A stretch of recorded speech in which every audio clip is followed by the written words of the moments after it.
Allô ma belle Sangha d'amour, j'espère que vous allez bien. On est un super beau groupe dans la retraite Tantra pour couple au centre Kyo. Alors prenez le temps de vous connecter pour ceux qui reçoivent les notifications. Nous, on est déjà tous bien installés, là, bien assis avec des petits rayons de soleil. Oui, il fait soleil au Québec aujourd'hui et je suis arrivé depuis 2 jours au Canada, au pays de l'hiver. C'est comme si quelqu'un avait brassé la petite boule de Noël juste avant que j'arrive. Donc, je ne sais pas où vous êtes dans le monde, mais ici, il fait soleil en tout cas. Et on va se parler de la confiance en l'amour ce matin. Prenez le temps de vous installer tout le monde. On va avoir une belle méditation sur l'ouverture de cœur ensemble qui va propulser, nos processus de tantra en couple ici. Alors voilà, coucou tout le monde. Allô Napoléon, coucou Guylaine, allô Sylvie, coucou Liane. Allô, bon matin, comment ça va? Et j'honore mon petit thé de citron, gingembre et miel. Ah, allô ma belle Martine Pomerleau, comment ça va? Coucou Raymond, bienvenue. Prenez le temps de vous asseoir, de partager. Si vous voulez garder ça sur votre fil d'actualité. Allô ma belle Sophie Chartrand d'amour. Allô ma belle Ève. Bon matin tout le monde, continuez. Ah, allô ma belle Julie Mascotte, comment ça va? T'as-tu ton petit pitou avec toi? On va méditer sur l'amour, tu vas voir que nos animaux nous en apprennent beaucoup aussi. Alors, prenez le temps de vous brancher. On commence dans quelques instants. Prenez le temps de bien vous asseoir, vous déposer pour ceux qui sont là pour l'enseignement méditation.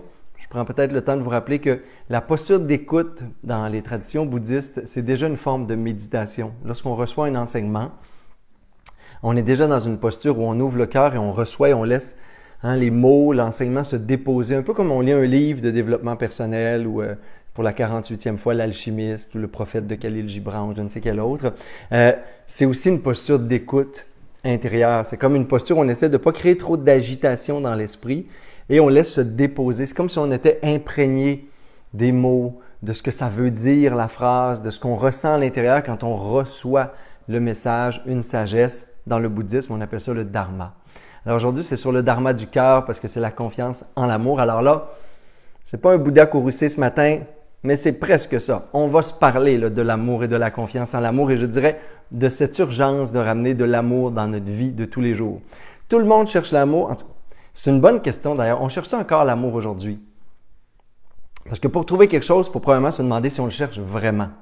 Peut-être qu'on cherche de l'accompagnement, peut-être qu'on cherche à se sécuriser, peut-être qu'on cherche à ne pas être seul, peut-être qu'on cherche à se distraire, peut-être qu'on cherche,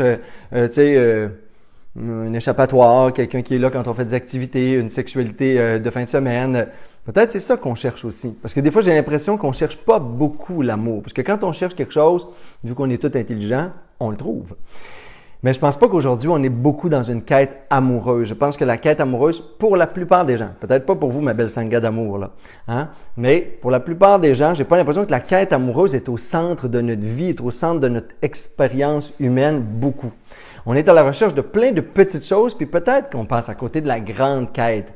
Puis là, après ça, on se dit « Oh my God, moi j'aimerais ça tomber amoureux, j'aimerais ça tomber amoureux, j'aimerais ça avoir des relations amicales plus sincères, plus authentiques, j'aimerais ça qu'il y ait, je sais pas, plus de relations puis de communication aimantes autour de moi, bienveillantes dans mon milieu de travail. » Mais si personne cherche l'amour, mais c'est dur après ça de trouver quelque chose quand on ne le cherche pas. On n'est pas ouvert à l'expérience d'aimer.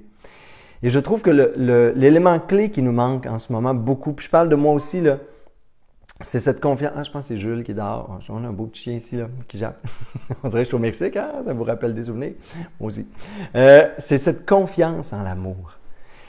J'ai l'impression qu'on laisse beaucoup de choses sur lesquelles on a plus confiance nous diriger, mener notre vie que l'amour. Avez-vous cette impression-là? Parce que quand j'ai confiance à quelque chose, je suis capable de m'abandonner à cette chose-là. Si j'ai confiance en l'amour, je peux m'abandonner à l'amour. Qu'est-ce qui fait qu'aujourd'hui, on ne s'abandonne pas à l'amour? C'est notre manque de confiance. S'abandonner à l'amour, ça veut dire quoi? Ça veut dire arrêter de calculer, arrêter d'avoir peur. C'est quoi les qualités de l'abandon? C'est simple. C'est lâcher prise sur les résistances, arrêter d'avoir peur, arrêter de calculer, arrêter de les relations transactionnelles que j'appelle. Tu sais, si l'autre me donne pas, je lui donne pas plus. Là, ça fait 3 fois que c'est moi qui invite. Là, ça fait 2 fois que c'est moi qui l'appelle. Là, ce serait lui qu'il faudrait qu'il m'appelle. Tout ça, là. Tout ce qui est calculateur, insécure, la peur, les résistances, ben ça, c'est tout ce qui dit qu'en moi, j'ai pas confiance en l'amour. Quand j'ai confiance en quelqu'un, quand j'ai confiance en quelque chose, ben je suis capable de m'abandonner, je suis libre, c'est léger à l'intérieur. Fait que j'ai l'impression qu'aujourd'hui, on manque beaucoup de confiance en l'amour parce qu'on goûte pas le potentiel, la puissance amoureuse. Puis je vous parle pas juste des relations romantiques, là. Tu sais, je vous enseigne ce qui est pour moi le bouddhisme dans la plus belle philosophie de l'amour et de la compassion. C'est probablement dans la philosophie bouddhiste une des plus belles philosophies sur l'amour. C'est cette qualité qu'on a dans le cœur d'aimer. C'est une force, l'amour. C'est pas d'être victime, c'est pas de donner du pouvoir à l'autre. Ça, c'est l'attachement, c'est la dépendance, c'est les relations dysfonctionnelles. On mélange beaucoup de choses. Puis je vous dis ça pas juste dans les relations romantiques. Si on a confiance que l'amour peut gouverner notre famille, que même, je dirais, là, j'irais loin en disant peut-être que l'amour pourrait presque gouverner le monde, là. Si on avait des leaders d'amour, là, des leaders de compassion, des leaders de bienveillance, vous vous souvenez, je vais vous donner des noms, là.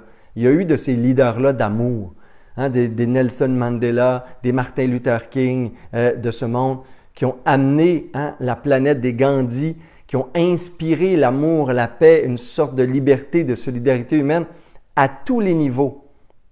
Je pense qu'on a perdu confiance en l'amour. On n'est pas capable de se laisser guider. Avoir confiance en quelque chose, c'est cette capacité qu'on a que ça nous guide. Puis qu'est-ce qui nous guide en ce moment, même dans nos relations dites amoureuses? Bien, c'est souvent pas l'amour. C'est souvent le mental.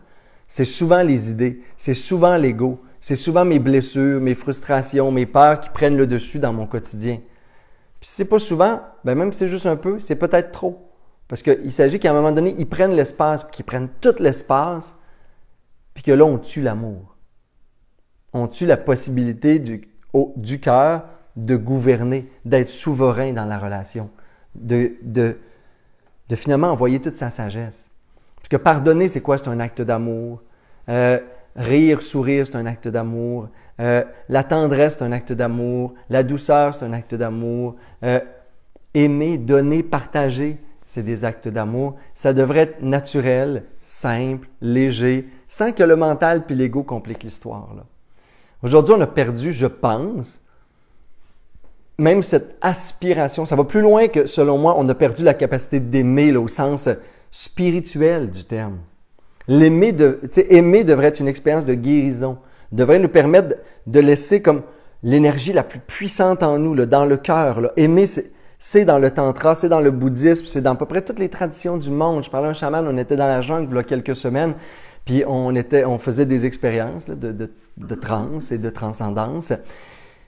Et plus on goûtait, on ressentait quelque chose de divin, quelque chose de sacré, me disait Martin, puis c'est un chaman de la jungle, de l'Amazonie, puis il disait, dit-il, l'expérience de Dieu, c'est l'expérience d'aimer.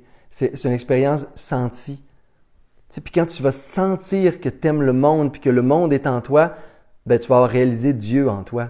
C'est un chaman, là, c'est quelqu'un qui enseigne dans des tribus là, toute sa vie, qui n'a jamais sorti de sa jungle. Ben, il l'exprimait d'une façon tellement claire, tellement pure. L'expérience du divin, l'expérience de Dieu en nous, c'est une expérience d'amour. C'est probablement à ce moment-là ce qui peut le plus nous guérir de notre ego, nos compulsions, nos blessures, Est-ce qu'on a encore foi? Puis là, je ne parle pas des foi mythologiques ou de la foi religieuse, juste à l'amour. Parce que la confiance, là, au niveau plus, là, le service premium VIP de la confiance, là, ben, c'est la foi. Une confiance absolue, ça s'appelle la foi, mais ça doit venir de l'expérience. Puis pour ça, il faut que ça goûte aimer en dedans de nous un petit peu. Pour qu'on reprenne confiance en l'amour, il va peut-être falloir qu'on choisisse d'aimer des fois au lieu d'avoir raison, au lieu que de recevoir plus, au lieu d'attendre, au lieu de projeter nos besoins sur l'autre. Peut-être qu'on va juste choisir d'aimer. Puis peut-être que quand on va tous choisir d'aimer ensemble, bien, on va être capable de se réapprendre à aimer. Peut-être qu'au début, il faut juste accepter et assumer, entre autres en couple, entre autres en famille, entre autres dans nos amis qu'on ne sait pas aimer. Tu sais, la première posture, c'est peut-être une posture d'humilité. C'est une autre sagesse aussi dans les traditions chamaniques, indigènes, bouddhistes, que je revisite beaucoup, cette humilité-là. Puis vous, avez-vous l'impression qu'on est capable facilement de se lever le matin ou de commencer une relation amoureuse en disant « Hey, moi là, au lieu de dire « je t'aime », j'aimerais ça apprendre à t'aimer. » Tu sais, je suis malhabile, j'ai pas appris. On m'a pas appris à aimer. Il n'y a rien dans la vie, il n'y a pas d'école sur l'amour, il n'y a pas de laboratoire d'amour, on n'a pas appris, on nous enseigne très peu aimer, au sens spirituel, au sens même juste humain, psychologique, aimer. Sortir de mon attachement, sortir de mon égocentrisme, aimer. Imaginez si on rentrait en relation amoureuse et on dit « Hey, moi, je ne sais pas vraiment comment aimer, là. Mais je sens qu'avec toi puis moi ensemble, on pourrait s'apprendre. Toi puis moi ensemble, on pourrait découvrir un peu plus comment aimer. Un peu plus comment abandonner mon ego. Un peu plus à être imparfait puis à rester digne d'être aimé dans mon imperfection. Un peu plus comme des fois être malhabile dans mes communications, dans mon quotidien, mais malgré ça, que dans ton regard, je retrouve ma dignité d'être humain, ma dignité d'amour, de recevoir et d'exprimer l'amour. On peut-tu sortir d'un matérialisme amoureux, de convention? Tu sais, c'est comme des fois, j'ai l'impression que les gens sont plus dans un partenariat d'affaires. Hein? Puis j'entends, parce que tu sais, je fais partie de plein sommets sur l'amour, sur les rencontres amoureuses, puis le livre sur le tantra, là, ça va bien, là, on m'invite à parler de l'amour. Puis les gens là, sont dans la quête amoureuse, puis ils font des listes d'épicerie là, de n'importe quoi. Finalement, moi, la liste d'épicerie, c'est tout ce que l'autre pourrait me permettre d'aimer. Tu sais, si ma quête amoureuse, ma relation amoureuse, c'est un laboratoire d'amour, il faudrait que l'autre contienne en lui tout ce qui me permet d'ouvrir l'espace amoureux en moi. Pas combien de semaines de vacances qu'il y a par année, est-ce quelqu'un qui a un chalet, est-ce quelqu'un qui a une piscine, est-ce quelqu'un qui aime faire de l'équitation, est-ce quelqu'un, tu sais... non, c'est quoi les qualités humaines chez l'autre ou dans mon couple que j'aimerais vivre pour me permettre d'aimer encore plus, d'apprendre à aimer? C'est une relation amoureuse. Tu sais, trouvez-vous des partenaires d'affaires, là. Je veux dire, s'il faut, ayez des amis qui ont des chalets dans le nord, ou tu sais, des maisons dans le sud, ou n'importe quoi, ou tu sais, ça, il y en a plein, là, tu sais, faites ce que vous voulez pour avoir vos sous, votre confort matériel, votre sécurité affective. Il y a des thérapeutes pour ça aussi. C'est pas le couple qui sert à éponger nos carences affectives. C'est un laboratoire d'amour, c'est un laboratoire complice, amical, ludique, des fois, d'amour. Pourquoi? Pour finalement se réapprendre à s'aimer. Puis ça, c'est peut-être un autre point de départ, ma belle Sangha d'amour, c'est finalement le laboratoire amoureux, tu sais, que ce soit d'amis, là, parce que moi, j'ai des amitiés qui sont sinon autant, sinon plus fortes que ma relation amoureuse proprement dite. Puis c'est les lieux où j'apprends à m'aimer. Tu sais, c'est comme si tous les deux, on était ensemble pour que dans l'amour qu'on a l'un pour l'autre, dans le pardon, l'affection, la compréhension qu'on peut avoir de l'autre, on laisse tomber des conditions sur l'amour. On fasse de plus en plus confiance que l'amour, c'est le tissu social le plus puissant, c'est le tissu relationnel le plus puissant, puis qu'il n'y a aucune idée, aucune pensée, aucune philosophie intellectuelle qui a plus de pouvoir de nous permettre de grandir et de s'accomplir, puis d'être beau finalement intérieurement, puis de guérir. Mais le cadeau de ça, c'est qu'on apprend à s'aimer. Dans le regard de l'autre, si vous êtes avec une personne en ce moment et que vous vous aimez de moins en moins, bien, il y a quelque chose à changer dans la relation, là. C'est parce que vous n'avez pas compris comment l'autre vous aime, ou vous n'êtes pas capable d'accueillir l'amour que l'autre... C'est pas de sa faute, là, mais il y a, dans l'amour que l'autre nous porte, il y a un miroir là pour qu'on apprenne à s'aimer nous-mêmes. Et c'est peut-être le pacte qu'on peut se faire ensemble. C'est quand on rentre en relation amoureuse, même en relation d'amitié, pourquoi on ne se ferait pas des déclarations d'amour en amitié? Moi, on fait ça. Là. En tout cas, dans ma vie, il n'y a rien que je ne fais pas vraiment, mais je fais ça. On tombe amoureux d'une personne en amitié, puis on dit « Hey, je suis vraiment amoureux de toi. » là. Puis là, on vit des histoires amoureuses, amicales. De « Wow! » Tu sais, t'as-tu vu ce que tu m'apprends? Puis quand je te regarde, puis que tu te dépasses de cette façon-là, tu me permets de me dépasser encore plus. Puis quand tu me fais un recadrage, tu sais, mon amie Isabelle Fontaine, elle me fait des recadrages. Des fois, j'y en fais. Je sais pas qui est le plus raide entre les deux, mais bon, on se fait des recadrages. Là, tu es en train de faire ça, puis tu vois les conséquences que ça a, puis tu vois dans ta vie, puis là, tu as un miroir qui recadre. Là, puis je suis comme, wow, my God, parce que tu le fais avec amour, puis je sens ton amour, puis j'ai confiance en ton amour, je peux tout prendre de toi en ce moment. Je suis pas dans mes mécanismes de défense. C'est ça la promesse amoureuse. C'est comme si j'ai confiance que l'autre m'aime, même quand il fait pas du recadrage bienveillant, là, même quand il est juste en train d'être en colère puis détestable, ben j'ai confiance que l'amour est plus important que ça, que l'amour, ultimement, ça va gagner de ça. C'est nécessaire, là. Sinon, il y a toujours quelque chose d'autre qui va gagner. Si j'ai pas confiance que l'amour est plus fort que absolument tout le reste, ben c'est sûr que dans la vie et dans nos sociétés aujourd'hui, il y a quelque chose d'autre qui va gagner. Et c'est peut-être le grand drame de l'échec amoureux en ce moment. À chaque fois qu'il y a un échec amoureux dans ma tête, je me dis, OK, il y a quelque chose d'autre que l'amour qui a pris le dessus. Peu à peu, il y a un petit poison qui s'est infiltré dans la relation, dans le cœur de ces deux êtres humains-là, dans l'esprit, parce que ça devrait être facile, naturel de s'aimer les uns les autres d'une façon presque universelle. C'est mon utopie, là. Donnez-moi des bêtises, si vous voulez. Mais moi, dans mon utopie, puis chacun la nôtre, moi, mon utopie, c'est que ça devrait être facile. On est né pour aimer, on est condamné. Moi, je dis, on est condamné à l'amour. Tu sais, pour s'approcher de notre vraie nature, puis être en relation avec les autres. De toute façon, pour être en relation, il faut s'aimer, là. Hein? Fait que on devrait naturellement être capable d'aimer. Ça, des fois, je dis, tu sais, on se voit dans la rue, là, on se voit, vous me sautez d'un bras, là, à Paris, au Guatemala, quand je finis une nuit d'ayahuasca ou ailleurs. Tu sais, vous vous dites, ah, Martin, je t'aime, parce qu'on se dit, je t'aime, mais ça devrait être naturel de même, pas de résistance. Tu sais, moi, je vis dans des villages où il y a des petits chiens qui se promènent partout, abandonnés ou pas. T'es flat, t'es aimes, tu dis, oh, t'es donc bien beau, je t'aime. Un être humain, tu fais, je connais pas lui, pourquoi je l'aimerais, pourquoi j'y sourirais, il me sourit, je connais pas. Tu sais, le chien vous liche la face, toi, tu sais, tu le connais pas plus. Il est plein de gales, tu enlèves les gales. Nous, on enlève les puces au chemin, là, aux chiens, tu sais, les punaises qu'ils ont, là, parce que c'est des chiens itinérants, fait qu'il faut bien que quelqu'un les aime. Mais, tu sais, on les aime naturellement, spontanément, des êtres humains, c'est comme, je sais pas, c'est pas mon style de personne. Hein. Moi, je clique pas avec ce monde-là, je parle pas. Tu sais, c'est que plein de discrimination, plein de jugements, plein de peur, plein de coupures, plein de résistance, urk. Tu sais, on devrait s'écœurer nous-mêmes là, quand on fait ça. On devrait dire, qu'est-ce que c'est ça?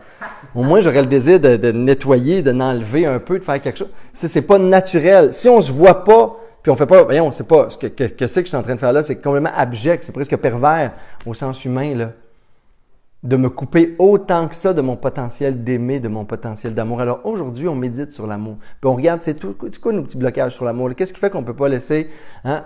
Je dis pas de laisser vos voisins, les gens que vous voyez dans la rue, là, vous sautez dessus, vous lichez la face, mais tu sais, entre ça, puis pas être capable de sourire à un étranger parce que je le connais pas, il y a quelque chose qu'on a mis dans notre tête qui est un peu fucké, là. Il faut absolument, mais absolument réapprendre à aimer, s'aimer, aimer les gens plus naturellement, plus facilement. L'amour, là, ça vous enlèvera jamais rien. Tu sais, le sentiment d'aimer, quand vous aimez, vous vous mettez dans une disposition de joie et d'amour. Fait que l'autre peut pas vous enlever ça. Même s'il vous donne pas l'amour réciproquement, vous êtes déjà plein. Quand vous aimez, ça aussi, il faut s'enlever dans l'idée que l'amour, c'est transactionnel. Moi, j'aime quelqu'un qui m'aime ou pas, ou qui en soit conscient, tu sais, moi je dis, il refoule l'amour, là. Tu sais, on s'aime déjà, là, dans une autre vie, en quelque part, je crois à réincarnation en plus, ça m'aide, là. Mais tu sais, il y a des gens qui ont un potentiel d'aimer, mais ils se donnent pas accès à ça. On s'en fout qu'ils nous aiment pas. Tu sais, je souris à quelqu'un, s'il me sourit pas, c'est qui le perdant? C'est pas moi. Moi, j'ai souri. Je suis souriant, je suis joyeux. Faut pas que l'autre, parce qu'il sourit pas aujourd'hui pour 1000 raisons, il m'enlève mon sourire. Tu sais, parce que là, comme société, on nivelle vers le bas, là. Puis dans nos relations humaines, on nivelle vers le bas souvent aussi. Tu sais, on n'a pas beaucoup de force intérieure, là, spirituelle ou psychologique. Tu sais. Je souris, l'autre me sourit pas, j'arrête de sourire. Pas fort. Tu sais, pas fort ton sourire un matin. Tu sais, ta joie là, conditionnelle à une réciprocité. Tu sais, c'est comme, t'étais-tu vraiment heureux? Parce que si je suis joyeux, moi, la terre entière peut pas être joyeux, que je vais être joyeux, je vais gambader quand même, je vais gambader tout seul. Tu sais, je m'en fous. Tu sais, la terre est pas obligée de m'aimer pour que j'aime la terre. Fait que dans nos relations aussi, on se pratique à aimer comme juste parce que ça goûte bon, ça feel good d'aimer le monde, hein? Ben, c'est sur ça qu'on va méditer, là, mes amours. N'oubliez pas, je suis en retraite au Centre Guillaume, avec une belle gang qui va vivre l'amour tantra toute la fin de semaine. Et c'est avec eux qu'on médite. C'est avec nous tous qu'on médite. Si vous entendez un gros hum en écho tantôt, là, ben, c'est parce que je ne suis pas toute seule, pas en tout. Et on va faire cette pratique-là en ouverture de cœur sur ce sentiment amoureux qu'on va essayer d'aller se remémorer, peut-être se rappeler. Peut-être que ça remonte à quand notre grand-mère nous prenait dans ses bras, je ne sais pas. Mais c'est important en ce moment. Même si des fois on a des élévations d'émotions dans ces méditations-là, ça goûte bon, hein? Ça l'ouvre le cœur, c'est tout, ça libère ce qui est là. Alors prenez une posture confortable pour méditer. Peut-être au début, juste calmer tout ce qui est là. Une ou deux belles grandes respirations profondes. On inspire narine. On expire bouche. Je suis content de voir vos petits cœurs, mes amours, mais là, on va méditer. Vous pouvez fermer les yeux. Tous les commentaires, tous les messages, vous pourrez y répondre plus tard dans la fin de semaine. Pour l'instant, la chose la plus importante, c'est d'essayer d'ouvrir le cœur. En ce moment, la chose la plus importante, c'est juste de détendre le corps. Peut-être relaxer un peu plus encore les épaules, un peu plus le visage. Et avoir une respiration encore un peu plus naturelle, plus profonde, plus détendue. De la poitrine au ventre, tout est détendu. Ça respire facilement.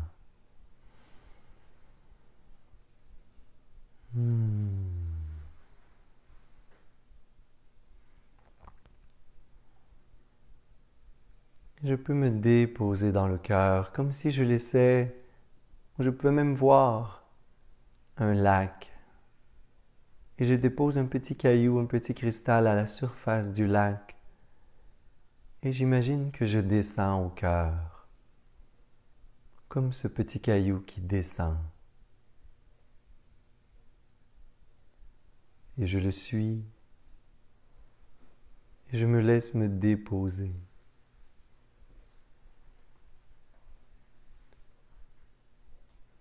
Cette pierre descend et descend encore plus profond dans le lac, plus profond,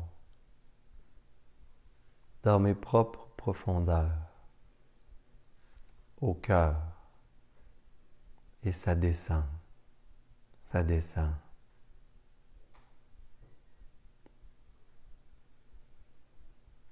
Et j'atterris dans l'espace du cœur,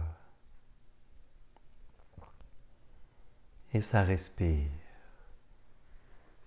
Et je peux commencer par une respiration du cœur où j'ouvre légèrement la bouche, les lèvres, la langue. Et j'inspire par la bouche pour expirer par le nez. Une respiration par la bouche très douce, très détendue, mais qui permet l'ouverture de la cage thoracique, du cœur, de ce beau temple à l'intérieur de la poitrine.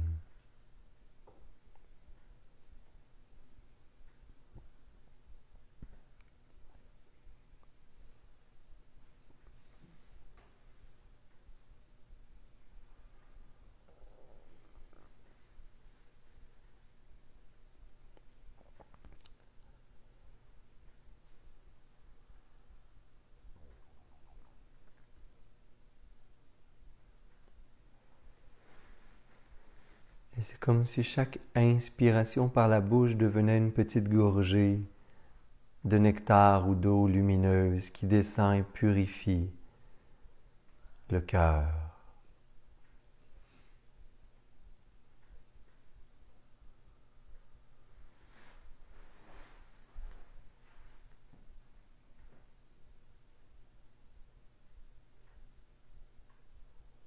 Et je dépose ma présence au cœur. Et je peux penser à un espace ou un moment de ma vie, un être avec lequel j'ai senti, où j'étais en confiance avec l'amour. Quand est-ce que j'ai été capable de m'abandonner à l'amour et à la tendresse?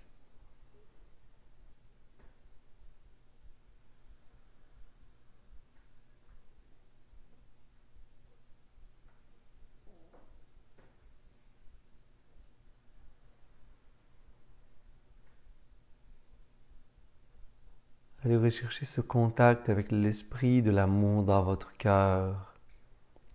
Peut-être dans les bras d'une mère, d'une grand-mère ou d'une tante. Du bien-aimé ou de la bien-aimée. Même avec un enfant, un bébé, un animal de compagnie. C'est quand la dernière fois que je me souviens m'être abandonné à l'amour?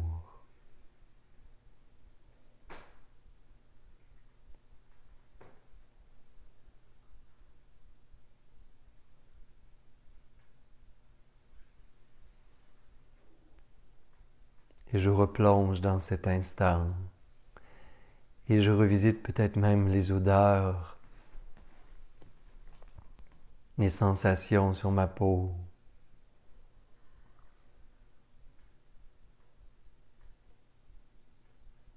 Les images.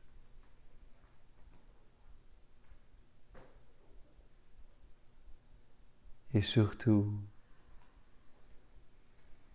comment ça goûtait bon dans le cœur.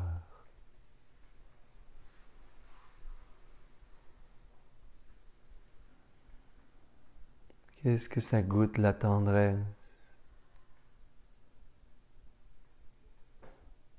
Comment ça goûte la bienveillance, la douceur et cette force qu'est l'amour.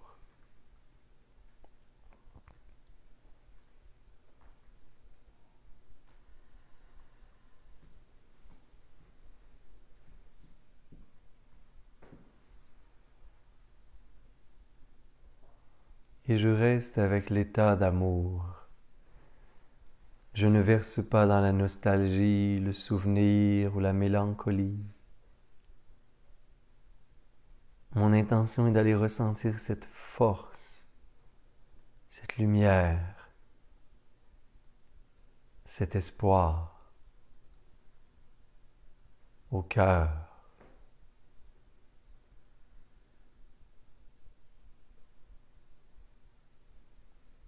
Comment je fais l'expérience d'aimer et d'être aimé.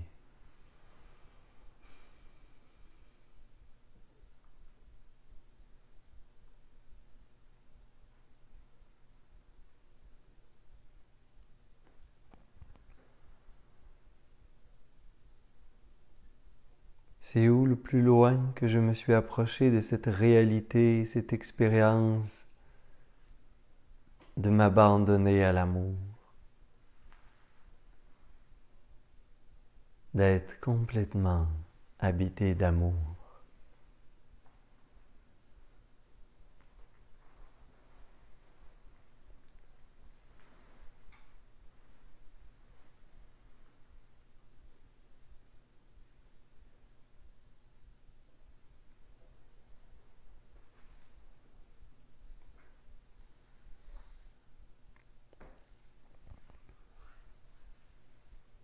Comment ça respire en moi l'amour.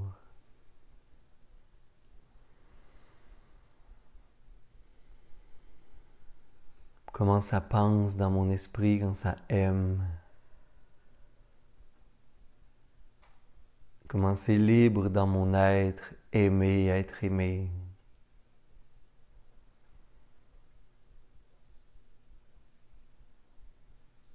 Aimer la vie, aimer l'autre, s'aimer soi-même. Et je reprends goût et peut-être que je reprends confiance que ça peut être facile. Juste cesser de résister à l'amour et l'amour est déjà là. Il y a une immensité d'amour infini dans le cœur, comme un océan de lumière, de nectar, infini.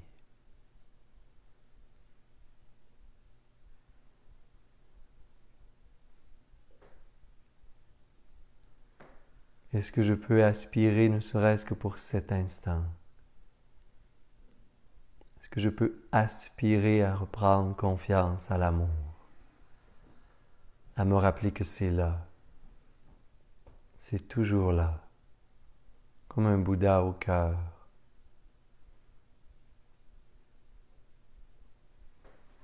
Qui attend juste que moi aussi je revienne à la maison. Quand je reviens au cœur, quand je reviens à la maison de l'âme, il n'y a que de l'amour qui m'attend. Et je ne peux exprimer que de l'amour. Pour un court instant, je savoure cet amour au cœur. Je reviens à la maison.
Et à chaque fois que je remonte dans la tête, j'inspire et je plonge à nouveau dans le cœur. Je fais cet exercice d'entraînement, revenir au cœur, revoir des images, des pensées, des souvenirs qui éveillent l'amour. Et à nouveau, je reviens à la maison. Je vais juste faire l'expérience d'amour, d'aimer.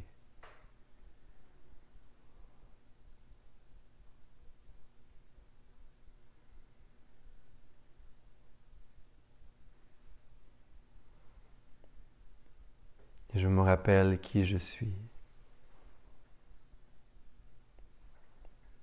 Je ne suis pas uniquement ce qui pense. Je suis avant tout celui, celle qui aime.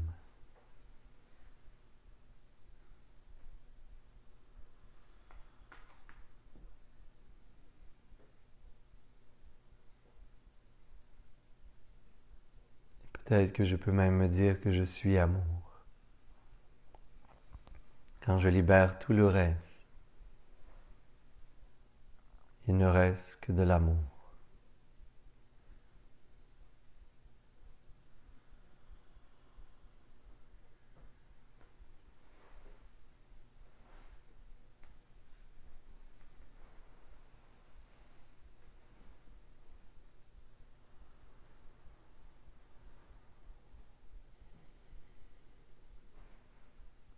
Et ça respire un peu plus profondément.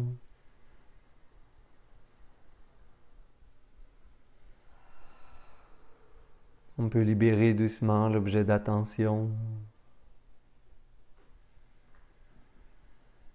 Revenir au souffle. Prendre quelques respirations plus profondes.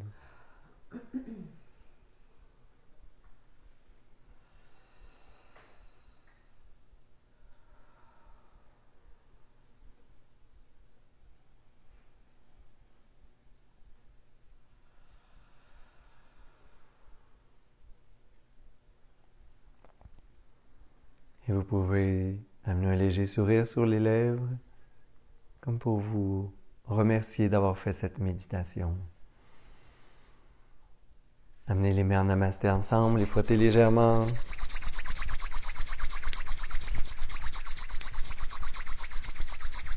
Amenez les pouces au cœur, prenez une belle grande inspiration narine. Expirez, libérez. Et inspirez pour faire vibrer le Om.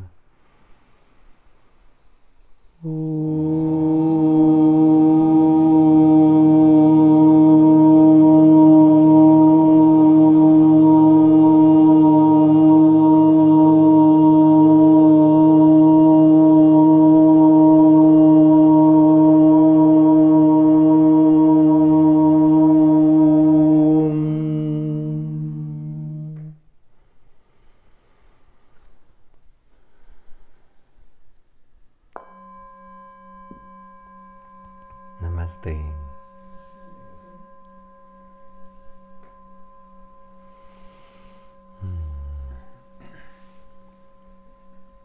Ici, on reste bien assis. À la maison, vous pouvez rester bien assis aussi. Merci infiniment de votre présence ce matin. On se voit la semaine prochaine pour ceux qui sont en direct sur Facebook toutes les semaines. N'oubliez pas aussi que je suis de retour au Québec, ce qui veut dire qu'il y a plein de gens à la dernière minute qui vont vouloir s'inscrire à des retraites, comme ça arrive maintenant tous les jours. On a déjà plus de 15 retraites cet été quand même pour les prochains 6 mois. Plus de la moitié sont déjà complètes avec des listes d'attente parfois qui dépassent la capacité maximum des retraites. Alors, si c'est quelque chose qui vous intéresse, c'est peut-être le bon moment d'aller voir le petit lien de calendrier événement estival qui est proposé là, dans la description du vidéo. Sinon, je sais que j'ai déjà beaucoup de demandes pour les voyages. Le Sri Lanka est déjà complet à l'automne. On regarde des dates. Vous pouvez déjà nous envoyer des petits coucous là, pour les voyages au Mexique. Je sais que vu que j'ai été au Mexique, tout le monde dit l'an prochain, c'est quoi les dates? On les a déjà. On n'a pas encore fait les pages web. Si vous êtes intéressé, il y a déjà des listes d'attente qui sont en création. Et tout le reste va être annoncé au fur et à mesure. Vous pouvez aller voir le site web où on se retrouve tous les samedis pour méditer ensemble, peu importe où vous êtes dans le monde. Namasté!